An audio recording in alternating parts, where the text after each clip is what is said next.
I was able to complete Dire 6 difficulty of the Stygian Onslaught with just C0 R1 characters. So in this video, we're going to go through the exact builds that I used, any gameplay tips that I have, talk about the rewards that I garnered, and overall give my unfiltered thoughts now that I've cleared the highest difficulty of the mode. Welcome to Jello Impact, where we build and test every single character to help you decide who you want to wish for and build. So I think the run that we all care about is the Tulpa. There's yoimiya with her new bow, by the way. Realistically, the second two challenges are really not that bad, at least in terms of difficulty of gameplay. The restriction to needing both Skirk and Escoffier for the final one is really, really bad. I do not think that it's achievable for free-to-play. I think it's achievable for free-to-play to get all the stars on the Spiral Abyss. I think it's achievable for free-to-play to get Fearless if you're really, really dedicated and you pull somewhat meta characters. I think it is completely impossible for a free-to-play to ever consistently clear Dire. Maybe once in a while, but I think to clear Dire consistently, you're going to have to be a spender.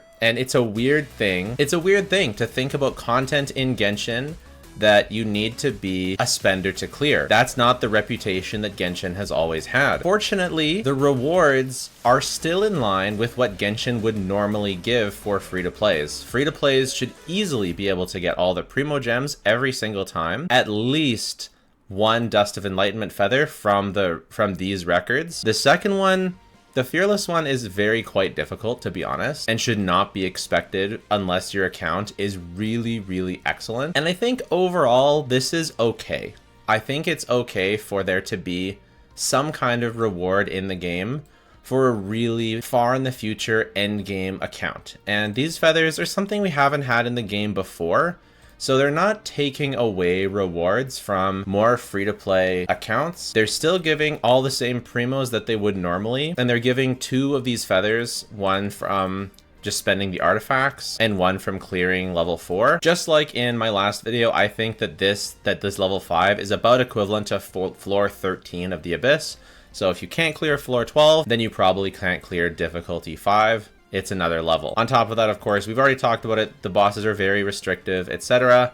And that's really bad. And then these final rewards, the 5-star weapon skins, are only for like serious whales of super meta characters. You're not going to get this unless not only do you whale, but you whale on the absolute most meta stuff. So this is something that I'm always going to ignore, but this is something that I'm hopefully going to be getting as long as they keep making it available to C0 R1 accounts. To be honest, if I didn't see people with C0 R1 accounts doing this, I wouldn't have tried, because I had to change everything about what I do and how I approach the game, basically. So first of all, let's look at the builds, and then we'll go into my actual run and my gameplay tips for it. So the builds for my Moika, this is a top 2% Moika on Akasha. So she's running at 96 234 for crit rate, crit damage. Actually, I think we lost her feather. So she's actually running at 98 236. So with 282 elemental mastery. She is using her signature weapon. She is double crowned. She is constellation 0, and her artifact stats are frankly bonkers. Again, top 2% Moika. Really amazing feather or flower.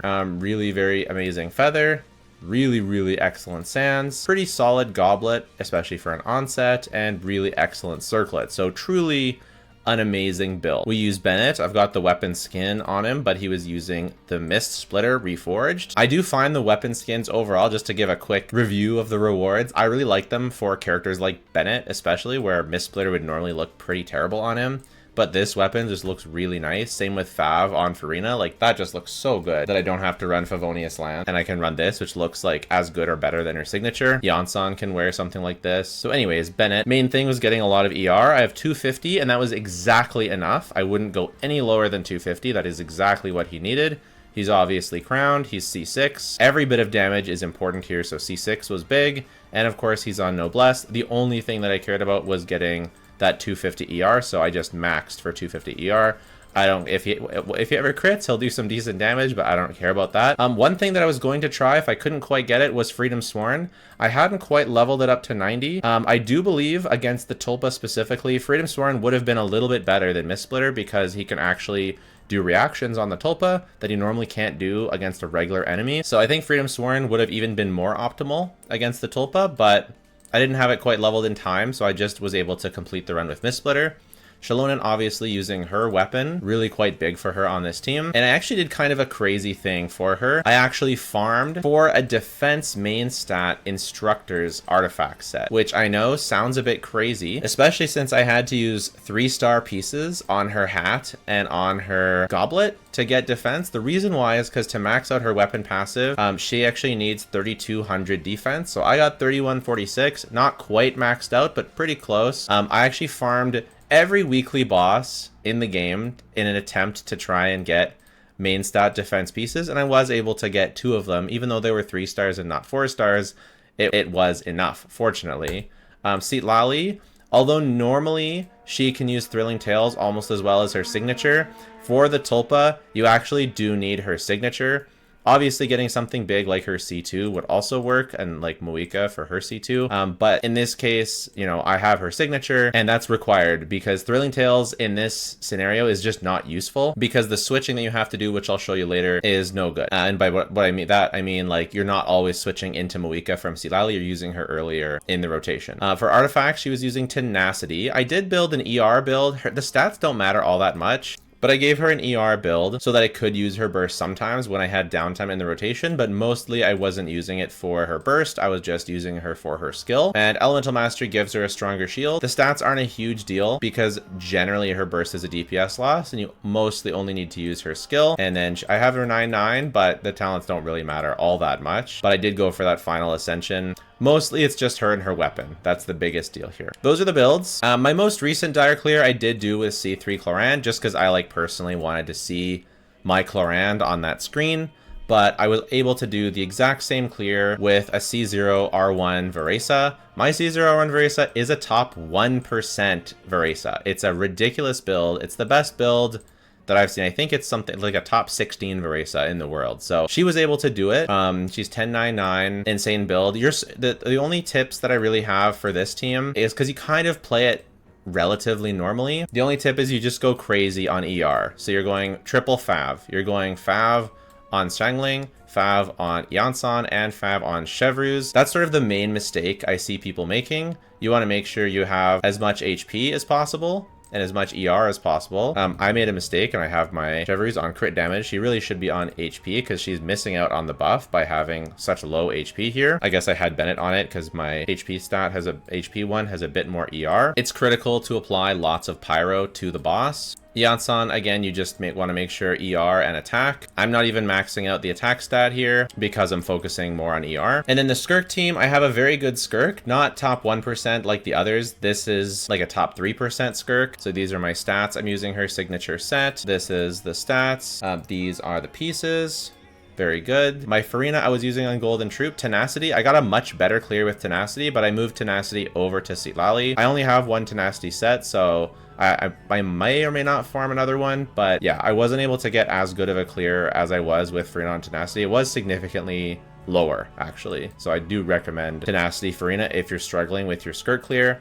And then I did use C0 R1 Escoffier with Golden Troop. Her build is pretty good, very good even. And then I used C0 R1 Shenhe. Well, technically I have her C1, but I didn't use it. But Farina is C0, Escoffier C0, and Skirk is C0. And for Shenhe, I just use ER, attack. So those are the builds. Let's go through the clear a little bit, and I'll sort of walk you through all the different moments of the clear. So you want to open with Moika, funnel to Bennett, use the skill. We're using Citlali's skill. We're using Citlali's skill as well. You need the skill for the shred and for the energy. She funnels into, well, she's going into Shenhe, who's using her skill. We want to use Shenhe last in the rotation so that she can get the most uptime of the instructor buff. And then we're just going to pop Bennett's burst and then go for Moika's ult. And this is where the shenanigans start. So we're going to be doing this crazy combo. This combo is charge attack into dash into normal attack. So here it is. Charge attack, we vape it, we dash to cancel the animation, and then right away we normal attack. And I generally press the normal attack 3 times to get it to come out. And so basically she has standard ICD and it's shared across all of her hits. So we want to charge attack first so it can vaporize. So there we get the vape. Then we dash right away after seeing the vape. One of the mistakes I was making was that I was dashing too early and not getting the vape, or maybe not even hitting the charge attack, losing out on a lot of damage. So we dash and then we spam normal attack and we get the normal attack, charge, dash, spam normal attack. Charge, dash, spam normal attack. You want to try and dash around towards the edges of the Tulpa so that you're near the mini Tulpas when Citlali's skill activates, and because any cryo application will instantly one-shot the mini Tulpa. So that's why you want to kind of skirt the edges and go around near the Tulpas. Don't try and focus on the mini Tulpas, but being near them will allow Citlali to apply cryo to them, and that way you hopefully don't have to spend too much time chasing them down during setup, because that will lose too much DPS. So now the next thing is you kind of have to be aware as to when these whirlpools spawn. When these whirlpools spawn, you want to make your way into the pool. So like you can see all this blue around everywhere. You don't want to be in that. You want to be in the safe zone, which you can see I charge and then I dash to. This is the safe zone. And as the Tulpa sends it out, normally this would one-shot you, especially in Bennett's Circle. But I'm able to get to the center of the whirlpool. You know, you're safe in the eye of the storm. That kind of deal, I think, is what they're going for. And you just keep your combo going, but moving to the inner circle of those. So that's how you don't die on those. And you just keep going. And then we continue our rotation again. So Moika skill, funnel into Bennett, Bennett skill, Citlali, Shalonen, and then we set up Bennett. So now we're doing the whole thing again. It's important to just be absolutely fast on these. Doing the rotation fast is so important. That was a really big thing. Any slowness, any hesitation is going to be really bad. So we're doing the rotation again, and we just keep going. On the third time around, you're going to use Citlali's burst. The reason why is why not? Basically, the way the rotation is every 3 times you can use Citlali's burst and it doesn't cost you rotation time. Plus, the way we're going to do this is going to be aiming for a double burst on Moika. So after 20 seconds, the Tulpa does this thing where he puts up his shield at some point. The point he puts it up is unfortunately random. So on your third rotation, during your setup, it's going to be after the 120-second mark. He's going to put up his shield, and you have to hope that he puts it up at the exact right time. The exact right time is in between you pressing ult on Moika and when your ult hits. So like he has to put up his shield during that exact time, and there's no way to predict it. There's no way to know. It's whatever animations he's in the middle of, he'll stop those animations and he'll go for the shield, and it has to be during that exact time. So as you can see, I don't wait, I just use my burst, and you can see it hit the shield, but we have another burst ready. So we do big damage to this shield. This shield has like 1.7 million HP or something. So we're doing the normal combo on the burst. You have to make sure the whole charge attack comes out on the shield. You can't dash too early off the shield. Otherwise, you're going to cancel it. So you have to make sure you see the shield go down that big amount before you actually cancel with a dash attack. But you're going to do the same combo. Some people said you can't vaporize. The vaporize shows up, but the vaporize damage doesn't count. But that's not important. This combo has the most motion value as well. So even though a vaporize doesn't go through to the shield and hit the shield, even though it says vaporize, it's not vaporizing, but that doesn't matter. You still need to do the actual combo because that combo has the most motion value. The only time the charge attack spam is better is during the melt combo. So we're spamming this. You do this a little bit, but you want to stop about here. The reason why is because you need to re-up Shalonen's skill and then re-up Bennett's burst and then get another burst by Moika in. And you're going to finish off the shield with your combo. Critically though, you're going to have enough time after you break the shield to do more damage to the Tulpa. Because now, as you can see, we've broken the shield and we've done a bunch of damage to the Tulpa on this same rotation. And we're going to continue and do our normal setup again. Here, I wasn't able to clear the Citlali, or I wasn't able to clear the mini Tulpas just with the rotation, so I had to make sure to snag it with Citlali, but they're both done now. We're going to continue our rotation. My Moika was a bit on cooldown there, so I had to do that. We once again dodge to the Eye of the Storm, and from here on out, it's the exact same combo. You just have to make sure that you don't get too nervous and mess up your combo and mess up your rotation. So one thing to notice right here is that we got medium Tulpa RNG. The mini Tulpa. If they're too far away, it's really tough. But these guys are a bit far away, so we have to be careful, but it's not impossible. So we finish our combo, and then we have to prioritize getting these guys. So I run out of my way a little bit to snag this guy with the shield. Then I'm going to snag this guy over there with a snipe with my charge attack. I'm going to skip my ult on my Citlali even though it's ready because I wasted rotational time doing the running around. And I'm just going to go straight into skipping the Citlali ult and just going to re-upping my stuff. Or Moika burst again. So we're going to continue with our normal combo here and just keep charge attacking, keep dodging. We do miss a couple of the charge attack vapes here because I'm getting nervous, but we're able to get enough that we're keeping the DPS. It's another rotation. It's the normal rotation. And right here, we're going to finish it off. And just with 2 seconds left, we're just going to barely finish it off. It actually is a pretty good time. The other 2 clears that I've seen, I based my clear, by the way, off of 7 Please's clear. So you can go check that out. It took me a lot longer. I couldn't have done it without him, but I ended up beating him by 1 second. Ha ha ha ha. No, I'm not bragging. So that was the clear. There is another great clear that I've seen where people use C6 Eonsan and C6 Bennett, and then they use Eonsan inside the Bennett circle. Infuse Eonsan's normal attack with Pyro. So you have to use Eonsan's burst inside the Bennett circle so that Eonsan can be in the Night Soul state. You have to normal attack with Eonsan's normal attack after using the burst to be in the Night Soul state, and then you can get the scroll buff for Pyro. This technically could lead to more damage than to using Instructor's Shilonen, but for me, it didn't end up being as good in practice, maybe because I was too slow with the switching, and I just really enjoyed Shilonen setting everything up really quick and not having to waste time in Bennett circle. That was really bad, and also getting Moika's ult charged up much faster in the beginning because Eonsan's Night Soul takes a bit longer to charge up Moika. I know it's doable. That clear with C6 Eonsan took the whole minute and 30 seconds, and I don't know if they messed up anything on their combo, and I think their Moika might have been better than mine, so I kind of feel like Shilonen is the superior choice to C6 Eonsan, but I could be wrong. It could be just skill issue and I'm doing it wrong. But my clear with Shilonen was faster and less perfect than the Eonsan clear, but I don't know. The other thing is Eonsan was an integral part of my Chlorand / Varesa clears, so make of that what you will. I don't think there's nearly as much to talk about for my Lava Dragon clears. Basically, the only thing you gotta know is, well, I just don't think my runs are nearly that perfect. I'm just doing the things to take down the shield as fast as possible, and then doing damage normally with either Chlorand or Varesa. I've also done C0R1 clear with Keqing on this one, so it's much more doable. There's quite a few teams that can C0R1 clear the Lava Dragon. I definitely could have done a better time. I was just at this point just excited to get the weapon skins. And then for the Skirk, the biggest tip that I have is make sure you go triple cryo for 1. It's much easier than double hydro.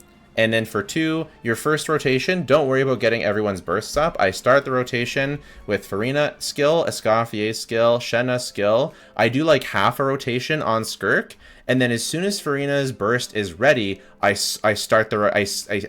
end the rotation early and use Farina burst, Escoffier burst and skill, Shenhe skill and burst because Shenhe doesn't need to wait for the full cooldown, and then Skirk is ready to go back up. So your first rotation is really short, and you get a bunch of damage out while using waiting for that burst for Farina and stuff to charge up. And then you don't use Farina's skill the second time that you're doing your rotation. You just use her burst on the second rotation because her skill lasts so long, it pretty much lasts all the way to the end anyways. And the rest is just very standard Skirk stuff. I only just barely cleared here. I kind of played a bit poorly, but it's okay. I got a slightly better time later. My best time was 1:05. I mean, that was just a combination of a good play and plus tenacity being quite a significant upgrade over Golden Troop, because frankly, Farina's just not doing that much damage here. So tenacity is just a much better buff overall. And then I did want to show you the animations for when we get the weapon skins. And there it is. Very nice sword in blue for Farina. And then the Hydro Claymore that we have no use for, very funny. The pole arm, the catalyst, and the bow, and there they are. So very nice. You get them all. They're limited time rewards, which is both good and bad. It's good for some free-to-plays because you don't feel like you're missing out on as much, But it's kind of bad because it's kind of predatory in a way. Because it's like, if I want to keep this cool skin on Bennett, it means I have to keep clearing it, which means I have to keep spending, which means I can't just like invest highly for one season and then reap the rewards. I have to invest highly into every season, which is really, really annoying. But it was worth it for me. It's like a point of just personal pride. This is the game I love. To be able to beat it with the restrictions that I set for myself, it feels very, very good. The Tulpa was frankly too hard. It required no room for error, and you have to, unlike the other ones, right? The other ones, you can make plenty of mistakes. You do not have to have optimal strategies. You don't have to have the best builds. But for the Tulpa, you need the exact right combo, played perfectly, with the exact right team, with everyone with their signature weapon. Whereas this is like, you know, it's just much more, like, it's much more difficult to get the Tulpa clear, and it's much more restrictive. There's only one DPS in the entire game that can do it, which is true for the Automaton as well, but there's a lot more wiggle room in the Automaton, I feel. And there's a few DPSs that can do the Lava Dragon. So I really enjoyed the challenge. It's so awesome to have these rewards for me, like to have Yoimiya, to have a nice looking bow. Albedo gets a really cool looking sword. We did a stream where we went through every character and we compared them all to their signature weapons to see if it was improvement on any of them. Shao looks amazing. You can check the stream in my VODs. I think it's still up. It's like we cleared Dire 6 or something like that. This was the tier list that we made on stream as to how good each character looked with their weapon. A bunch looked bad, a bunch looked good, and a bunch looked solid or in the middle, which is kind of to be expected. How good does Eula's look? That is incredible. Overall, I think it's cool to have rewards that are really hard. I think that there's a few things that I would do. I'd make it so you get to keep some of these weapons, and maybe you keep one weapon skin of your choice, just one, maybe for one character, or maybe just for one element or one type or something, you know, just fire swords. Maybe that's the one you get for clearing one boss. So you clear one boss, you get to keep one permanently. You clear two bosses, you get to keep two permanently. You clear all three, you get to keep three permanently, and you unlock all of them temporarily for all of your characters. That's what I would do. I don't know if people want that. I gotta say, I think it's good to have rewards for whales. I do. This is a whale game. I don't agree with whaling stuff in general. So like, I don't agree with the business model that you can spend thousands and thousands and thousands of dollars on a video game.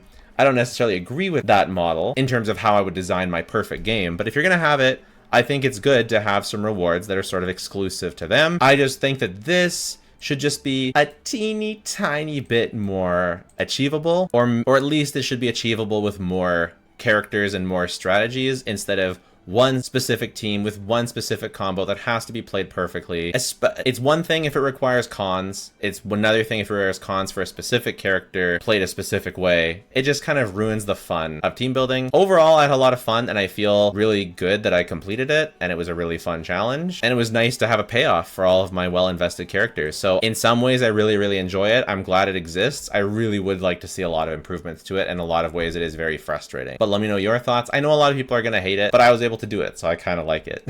And that's obviously, I'm biased for that. But I was really proud to do it, not by just whaling on my Muika. I said I was not going to whale for C2 to do it, because I'm not interested in paying money for a character that I don't care to get constellations for, and that would ruin the integrity of my testing just to get rewards. I wanted to do it with the limitations that were in my account, so I'm happy for that. Okay, before I go into the final thing I want to talk about for this video, I am not suggesting that you make clearing Dire 6 a habit, or you make yourself feel like you need to clear Dire 6. You do not. It's just for aesthetics. It's just for fun. You should not, you know, become a spender or spend more or continue to spend because of Dire 6. I think that's really not a good thing to do. And if you feel that way, you have to know that it's because Hoyo is pressuring you using these types of tactics. But I know some people are going to do it anyways, and so I wanted to give you at least a couple thoughts on how to continue to clear Dire 6, or how to prepare to clear Dire 6 in the future based on pulling. And so you know what's coming. In the next Dire 6, there's a boss that is weak to Electro Charge. There's lots of different teams that will work. I don't know how well they'll work against Dire 6. We'll have to see. The other one is a turtle that has an Electro Shield, but only if you hit it frequently. So Mualani will be the best because she hits it so infrequently, but possibly characters like Skirk will also work because she applies so much cryo that she'll be able to break the shield. It has a counterattack mechanic, but testers are saying Escoffier is enough to heal the counterattacks. We'll have to see. And the other one is the Papilla. So it's going to be either like Kaniche or Chaska, basically, that are going to be the best against the Papilla. Again, we'll have to wait and see. It's elemental application, Night Soul, stuff like that. So we'll have to wait and see. They're obviously trying to shill the on-banner characters. My advice, if you're going to be trying to future-proof, quote-unquote, your account for Dire 6 is, number one, you can't do it without spending money. So just give up if you're not going to spend money. It's kind of like freakish that I was able to do the Tulpa with C0R1. For future Dire 6, I hope they lower the requirement, but if not, it might require constellations one day. And at that point, I will probably give up. I'm not going to go for constellations on my meta characters and ruin my testing and ruin the integrity of the channel in terms of my testing. There's other stuff I could do, but I don't really want to. I want to keep most things, especially meta things, at C0. Fun things like Chlorand, you know, she's not really meta anymore. She's been power crept by Verissa. She's my favorite character. She's niche. I'm okay with the occasional thing. But if I were to constellate my Moika, you know, constellate my Shalonen, my Sitlali, it's just going to be, my testing is just going to be unrelatable for most people. So I'm not going to be doing that. And I don't recommend anyone feels pressured to spend for Dire 6. But if you are, I want you to look out primarily for characters like Escoffier and possibly Skirk, characters that really shine so far ahead and beyond, that are meta and that are so far ahead of other things that do similar things. I think the reason why they made the Moika Tulpa boss so tight was because they didn't want you to clear it with Arlecchino, because you could do the same team with Arlecchino, but if Arlecchino did close to the DPS of Moika, then like if they lowered the requirement of how hard it was to clear the Tulpa, people would be clearing it with a C0 Arlecchino, and they really didn't want that. They really wanted you to get Moika specifically, and ideally constellations of Moika. It was too much, but they did. So for Dire 6, you gotta pull meta characters like Moika, Sitlali, and you have to pull super niche characters that are meta. Like you can't just skip Escoffier, Skirk because they're quote unquote niche. There may be a Dire 6 that demands that you have that character. So for example, look out for a future Geo character, not Chiori, but a character like Chiori that is Geo, that requires a construct, but look for them to be super, super broken. And you might look at them and say, well, I don't really play Geo teams, so I'm going to skip them. Even though they're really broken, I'm going to skip them. Well, then you require a Geo team in the future, and you know your Navia's just not cutting it or whatever. I really love the Lava Dragon for allowing overloaded and burning as two different options, and in multiple characters for overloaded and burning. I hope it doesn't go down the road of becoming more and more niche, but if you want to keep clearing Dire 6, look out for meta characters like Moika, Sitlali, and other characters like Skirk and Escoffier, who are super meta and super niche in terms of what they do. Like nothing else does what they do on the power level that they do. And again, I really hate that Genshin did this. They should not. I'm okay with like a high DPS check, a high skill check, but I don't want you to lock it to specific things. And so just so you know, guys know, even though I'm excited that I was able to clear it, I really hate what they did. I hate what they did with the Automaton and with the Tulpa, that they basically locked these behind specific archetypes. I'm fine with an elemental check. I'm just not fine with this kind of elemental check. I'm fine with a gameplay check. I'm just not fine with a gameplay check that only one team actually works in. So there you go. Let me know your thoughts. Consider subscribing if you haven't done so already. And if you don't want to do that, that is totally fine. Just watching the video has been more than enough. Thanks so much. Bye for now.